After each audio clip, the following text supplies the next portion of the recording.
Being one of the main 12 party members, as well as one of the three main characters you need to recruit in the World of Ruin to finish the game, Setzer is pretty interesting as probably one of the more important returners because of his accessibility to airships, such as his personal casino slash airship, the Blackjack, and of course later on the Falcon, which we see right here. In my opinion about Setzer, he is, despite being the first gambler to be playable in the Final Fantasy series, he definitely does rely heavily on chance. In some cases, chance isn't always very nice reliability, or at least for me. But for those that do, they'll get a lot of use out of Setzer for the most part. But unfortunately, when it comes to stats, it really doesn't really matter what direction he goes in general. But anyway, we're going to cover this guy one way or the other. Hi, folks. This is Storm331, back to doing some more Final Fantasy VI Players Guides. We're getting close to the end of them. We only have two after this, which being Gogo and Gao, because I saved those two for last. And today we're going to be covering Setzer, and we're going to go over. This guide's meant to help newcomers and beginners get into Final Fantasy VI, which of course we do have the Pixel Remaster currently available on most systems. So if you haven't tried Final Fantasy VI years ago or want to get into it, this would be a good time to get into it right now. Anyway, today's guide we're going to be covering Setzer's, do an overview on Setzer, his strengths, weaknesses, his recommended stat bonuses, and options for in-game equipment, as well as go over his skills. And there's a lot to cover on his skills in general. For the most part. But anyway, let's go ahead and get started. So Setzer joins up pretty much around the time the party goes to the Opera House to foil his plan to abduct Maria. And after the fight with Ultros as well, he will join up after the party succeeds in escaping the Megatech research facility and factory. And he will join up as your party member during your fight with the Cranes. And he will rejoin the party again in the World of Ruin and Colinge when you find him at the pub there. So he is one of the three characters you do need to recruit in order to beat the game, along with Celeste and Edgar. So that is this is a no mess regardless. So in my opinion, Setzer could be being a gambler and taking skills and abilities for chances is not one of my things I enjoy most, because it's either a hit or a miss in my opinion, because sometimes you'll get very good damage with Setzer, and then there's times where he's not going to be exactly reliable.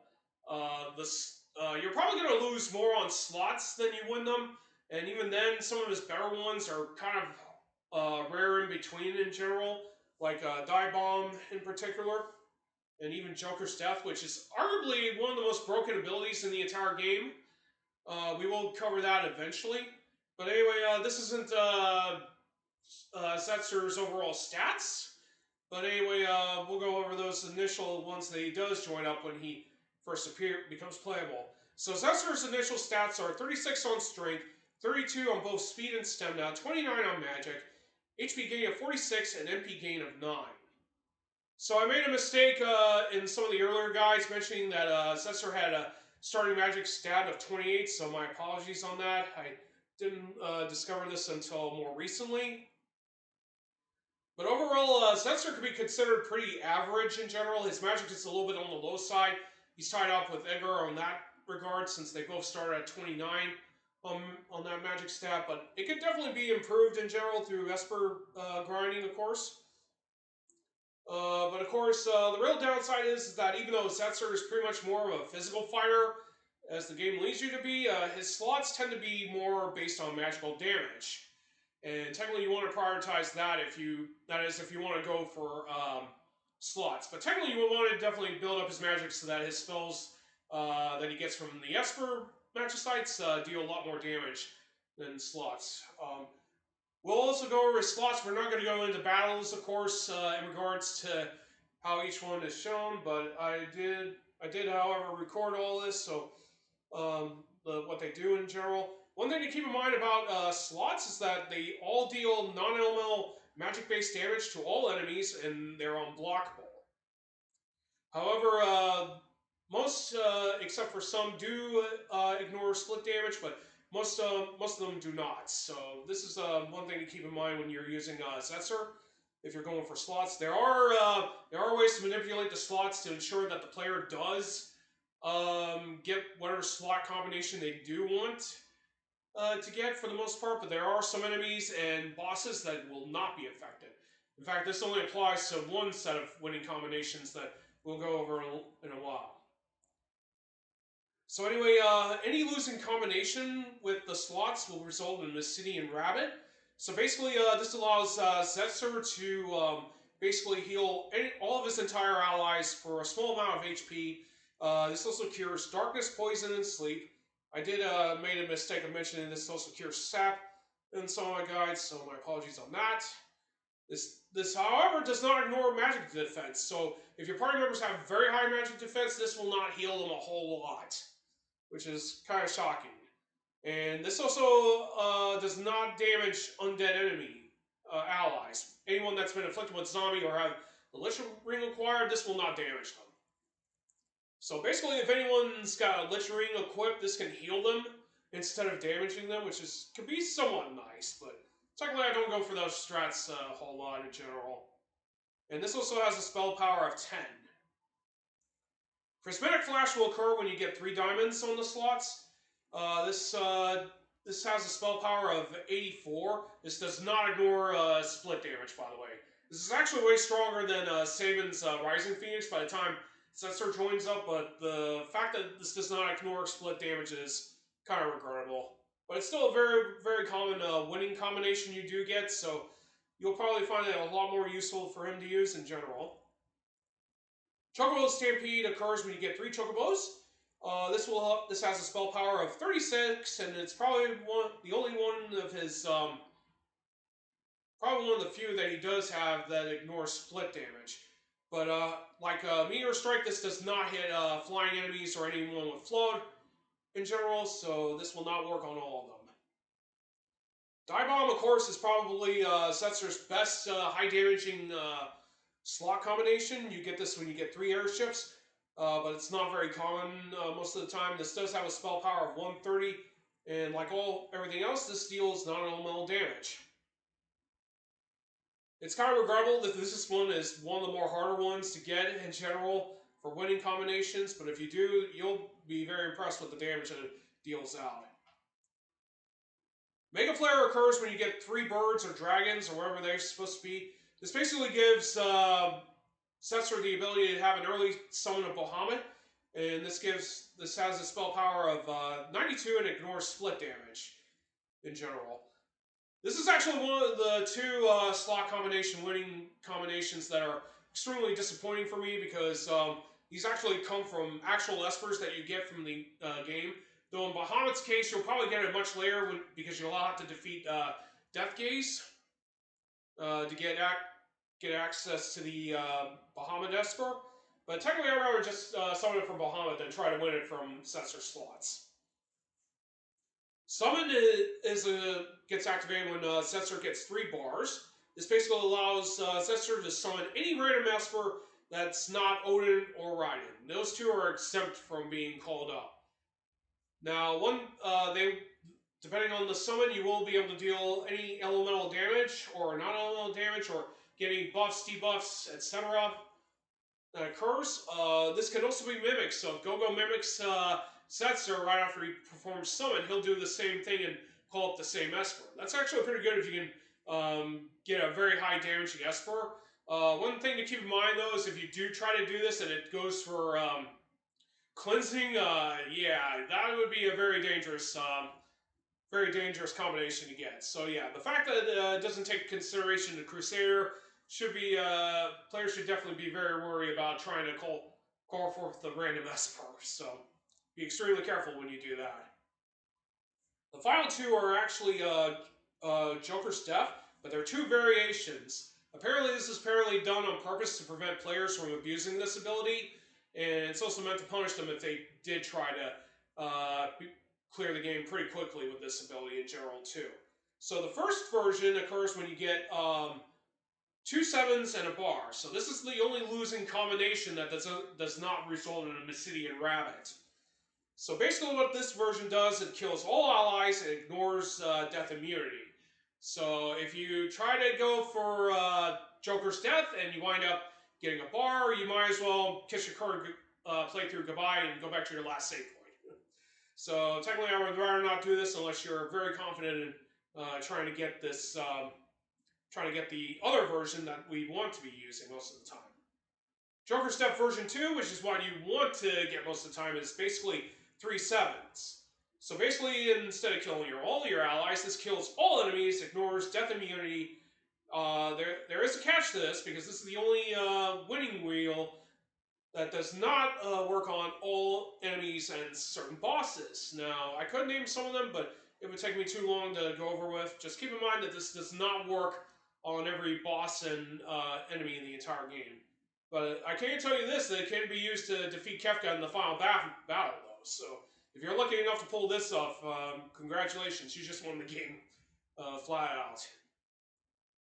Now, one thing to keep in mind with both versions is that Strago can learn level 5 Death from both of these versions, but actually it's probably better just to learn from the enemies from these reels. Now, Setzer has his own exclusive relic that he gets.